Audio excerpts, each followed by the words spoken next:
In 1937, a dairy farmer outside Terre Haute made more money selling eggs and butter door to door than his brother-in-law pulling full shifts at the Studebaker plant. No license, no startup capital, just a wooden crate and the same 40 front porches every Thursday. Before the gig economy turned side income into a content category, the Midwest was already running 2 and 3 of these operations out of kitchens, barns, and the back seats of Ford station wagons. Number 3 on this list turned Depression-era kitchen waste into a product that now sells for $52 a jar. And number 6, a man with a pair of scissors and a newspaper subscription built something that looks almost exactly like what people are charging $50 a month for today. These 15 hustles paid mortgages, bought trucks outright, and sent kids to state school. Hit subscribe, because some of these might actually still work today. Let's count down the 15 side hustles that kept America running before anyone called them that. Number 15 started with a chainsaw and a frozen lake. Ice harvesting. Crews cut 300-pound blocks from frozen ponds and packed them in sawdust. A family operation in 1930s Minnesota cleared $15 to $25 per week. The icemen who delivered door to door made the real money, not selling ice, but selling reliability. Same route, same day, same face at the door. Mechanical refrigeration killed the trade by 1941. One technology replacing an entire seasonal labor market in less than a decade. Today, cold plunge installation and maintenance charges $3,000 to $8,000 per unit, plus $400 to $600 per month in maintenance contracts. Operators in Austin and Nashville run 4 to 6 residential accounts per day. A single Saturday clears $500 before noon. Same logic, different temperature. This one ran on a cart and a good eye. Number 14. Depression-era rag pickers worked neighborhoods collecting rags, scrap metal, and rubber, earning $3 to $5 per week in 1932. The ones who knew what copper paid versus mixed iron made more than the ones who just hauled. The math was simple. The work was not. Today, that's a pickup truck and a smartphone. A 2-person junk operation running 3 to 4 jobs per day clears $800 to $1,200. The rag picker who separated copper from iron understood margin. So does the junk hauler who knows what goes to a recycler versus a landfill. The knowledge is the business. The truck is just the vehicle. Number 13 started at 5 a.m. and ended when the ironing was done. A woman with a wash tub and a scrubber took in 8 to 12 loads per week in 1933. At 50 cents to $1.50 per load, she cleared $5 to $8 weekly, enough to cover rent on a 2-room apartment. Today, it's wash and fold delivery at $1.50 to $2.25 per pound. An operator moving 400 to 600 pounds per week clears $600 to $1,300 after costs. The operators who skip the platform and build a local client base keep 100% of the margin. The math hasn't changed. You probably still hear it. Or used to. Number 12. A sharpener with a grinding wheel mounted to a bicycle ran the same streets every 2 weeks in the 1940s and 50s. At 25 cents to 50 cents per blade, a busy afternoon in a cooking neighborhood cleared $4 to $6. One sharpener in South Philadelphia never advertised after his second year. He simply appeared. People heard the wheel and came out. If you grew up somewhere with one of these guys, you know exactly what that sound was. What did yours charge? Drop it in the comments. Today, it's commercial kitchens. A mobile sharpener charges $150 to $500 per restaurant visit. 15 accounts, easily covered in one city, generates $3,000 to $6,000 per month working 3 days a week. The skill is identical. The market changed addresses. Number 11 is the one that says the most about what people actually pay for. A farm woman running a 40-customer route in 1939 cleared $10 to $15 per week selling eggs, butter, and cream. Customers left out empty containers and a jar of money. Nobody wrote anything down. The route ran entirely on personal trust, and it never broke down. Today, it's the CSA subscription box. 100 weekly subscribers at $45 per box is $4,500 per week. One operator outside Portland hit $2,000 per week net by her third growing season. The core transaction has not changed once. You know who grew it, it comes on schedule, and the relationship is the product. Here's what starts showing up around number 10.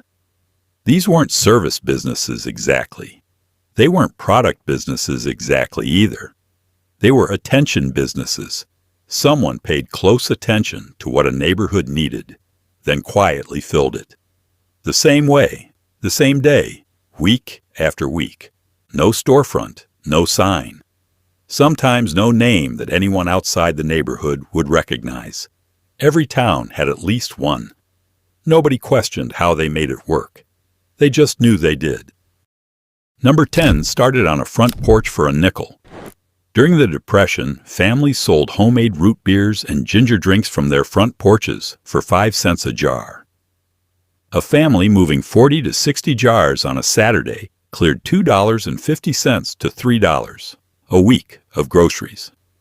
Today, a farmer's market booth selling shrubs or house-made lemonade at $6 to $12 per unit clears $480 to $1,440 gross on a Saturday after $100 to $200 in costs. Nobody drives to a farmer's market for something they could get at a gas station. That's what the woman on the porch in 1932 already understood. The product was fine. The story around it was worth more. Number 9 came with a price list in your head. Families walked railroad tracks in the 1930s picking fallen coal, selling the surplus for 25 cents to 50 cents per bushel. The ones who knew what the scrap dealers paid made more than the ones who just hauled. Always. Today, a picker with a truck and current knowledge of scrapyard prices, copper at $3.50 a pound, aluminum at 70 cents, moves $200 to $600 in a single day working demolition sites and estate clearances. The difference is information access. The picker who knew prices in 1935 had an edge nobody could easily copy. Same principle, better margins now. Number 8 is the one that aged backwards. In 1934, the fastest home sewers doing buttonhole work cleared $8 per day. More than most factory workers. Speed, consistent quality, and a reliable machine. Manufacturers knew who to send work to, and they kept sending it. Fast fashion now produces clothes that fit nobody well. The market for repair didn't die. It just waited. An alteration specialist today charges $15 to $40 per garment, $150 to $500 per bridal dress. An operator moving 15 to 20 pieces per day clears $300 to $700 without leaving the house. One woman in Raleigh cleared $82,000 in 2022 from a spare bedroom. The skill is identical. The market got bigger because the clothes got worse. That's items 15 through 8. The next 7 run different.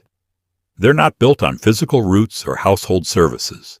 They're built on specificity, knowing one material, one market, or one niche better than anyone nearby. And that's where the numbers get interesting. 7 is where the arithmetic gets strange. By 1935, the USDA was actively telling families to raise rabbits. 10 breeding does, a few hutches, consistent feeding. $15 to $25 per month. The logic was simple. Low startup, fast reproduction, favorable feed-to-meat conversion. Families weren't hobbyists. They were running protein operations out of their backyards because they had to. Today, the same arithmetic runs on oyster mushrooms in a spare room. Restaurants pay $12 to $20 per pound for fresh oysters. 30 active grow bags cycling through a 2-week production rotation moves $500 to $800 per week to 4 or 5 accounts. One grower in Asheville supplies 9 restaurants and a weekly market from a converted shed and a spare bedroom. Same inputs: low startup, consistent routine, favorable yield-to-cost ratio. Different organism. The USDA would have approved. Number 6 looks like it came from a different century. Because it did. In 1935, individuals with newspaper subscriptions would cut and organize clippings, crop prices, legal notices, business filings, and sell weekly summaries to lawyers and local business owners who didn't have time to read everything. 8 to 10 accounts at $1 to $2 per week. Real cash when cash was scarce. The product wasn't the clippings. It was the filtering. Someone else had already decided what mattered. Today, that's a Substack. A curator who understands one specific niche: trucking regulations, municipal water policy, independent restaurant supply chains, and sends a weekly email of the 10 things that actually matter, charges $15 to $50 per month per subscriber. 200 subscribers is $3,000 to $10,000 per month. The only requirement is knowing something worth knowing and knowing who needs to know it. The clipping service operator understood this in 1935. He just had to walk the summary to the door himself. There's a version of this story where the hustle is the point, where the lesson is that ordinary people found clever ways to make money. But that's not quite right. These weren't clever. They were direct. Someone needed something. Someone nearby could provide it. The transaction happened because proximity and trust were enough to make it happen. The hustle wasn't the story. The sufficiency was. 5 is the one that rewrote its own ending. Depression-era women rendered lard soap and sold bars door to door for a nickel in 1932. The ones who differentiated herbs, oatmeal, pine tar, a distinct smell, built loyal customer bases. A good batch yielded 40 to 50 bars. Selling 30 put $1.50 to $3 in your pocket. It wasn't scaling, it was surviving. But the women who made something recognizable, something with a smell people associated with a specific front porch, those women had something closer to a brand. They just didn't have that word for it. Today, handmade soap on Etsy sells for $8 to $14 per bar. Ingredient cost, 80 cents to $1.50.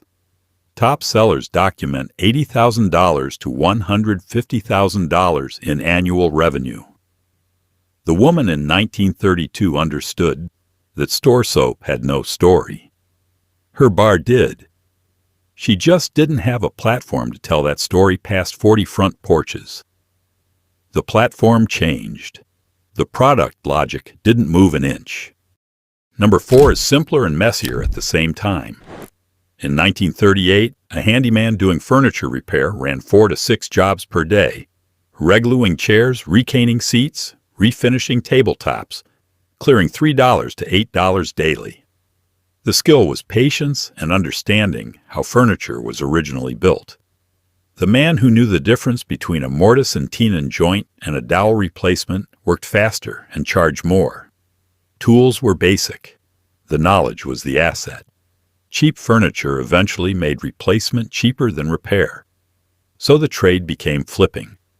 A flipper sourcing pieces from thrift stores for $10 to $50, restoring and reselling for $150 to $500, clears $500 to $1,500 per week on 3 to 5 pieces. The best ones specialize: mid-century, painted cottage, industrial metal. Specialization creates recognition. Buyers come back because they know what they're going to get. The repairman known for cane seats had that same recognition. His name circulated in a specific neighborhood the way a niche Etsy shop circulates in a specific search. 3 is where the material finally found its market. In 1934, families rendered every scrap of beef tallow. The excess went to soap and candle manufacturers at 3 cents to 6 cents per pound. Some families in meatpacking neighborhoods collected fat from neighbors and ran small rendering operations, clearing $3 to $5 per week. They understood the material had value. What they couldn't see was which direction the value would eventually point. Grass-fed beef tallow cream now sells for $28 to $52 per 4-ounce jar. Ingredient cost, $3 to $6. Operators sourcing from local butchers, rendering clean, and selling through farmers markets and direct order are running $3,000 to $8,000 per month from a kitchen. The pivot wasn't technical, it was directional. The family in 1934 was selling an ingredient. The operator today is selling a finished product with a story about what's not in it. The material is identical. What changed was which shelf it belonged on. Number 2 is the one most people already know. They just don't think of it that way. During the Depression and through the Second World War, families with spare rooms rented to traveling workers, soldiers, and factory workers new to a city. 2 rooms cleared $40 to $80 per month. The women who ran clean, reliable boarding houses had waiting lists. Their reputations circulated at the bus station and the rail depot. Specific names, specific addresses, specific standards. A traveler arriving in an unfamiliar city asked someone at the platform and got a name. That name was everything. Airbnb removed the stigma by renaming it. A spare room in a mid-sized city now averages $80 to $150 per night. 10 nights a month is $800 to $1,500. The 5-star review functions identically to the word passed at the depot. Someone vouched. The next person showed up. Technology compressed the geography. The transaction itself, a clean room, a reliable host, a reputation that arrived before you did, has not changed in 90 years. And then there's number 1. A farm family with a table, a sign, and surplus pies set up at the edge of a state highway. In 1934, a woman baking 6 pies on a Saturday morning and selling out by noon cleared $1.50 to $2.10, a full day's wage for a few hours of work. The regulars didn't need directions. They adjusted their routes to pass her table. The woman who made the best cherry pie in 3 counties didn't need advertising. The product was the advertisement. People already knew. Interstate construction in the 1960s and 70s rerouted the traffic. Without cars passing, the stand had nothing to stand beside. Not failure, just geography. Cottage food laws now exist in all 50 states. Revenue limits range from $15,000 to $75,000 depending on the state. A baker selling pies at $28 to $35 each through farmers markets, direct Instagram orders, and local pickup moves 20 to 30 pies on a weekend. $560 to $1,050 gross on a Saturday and Sunday. One cottage baker in rural Georgia cleared $67,000 in her second year selling at 2 weekly markets and through direct order. She runs it herself. No employees, no storefront, a domestic oven, and a reliable reputation. The woman at the roadside stand in 1934 would have recognized the operation immediately. Same product, same trust, same reason people drove a specific route on a specific morning. She just would have wanted a better table and a faster way to take payment. What all of these actually ran on was not ambition and not capital. It was proximity, being physically present where someone needed something. Reliability, showing up on the same day, with the same quality, until your schedule became part of your neighbor's schedules. And reputation, which was just the accumulation of those 2 things over time, passed mouth to mouth until it moved faster than you did. The currency was local trust, specific and unscalable. What killed most of them was scale in the other direction. A corporation that could do the same thing at 10 times the volume, cheaper, and without a name attached. When the local operator stopped competing on price, the knowledge walked out with them. Not just the skill, the rendering, the sharpening, the root, but the reflex underneath it. The understanding that you did not need to be hired to work, that your neighborhood was already a market, that your hands, your schedule, and your name were enough to start. Try one. Pick up a trade your grandmother would recognize. You might be surprised how well the old logic still runs.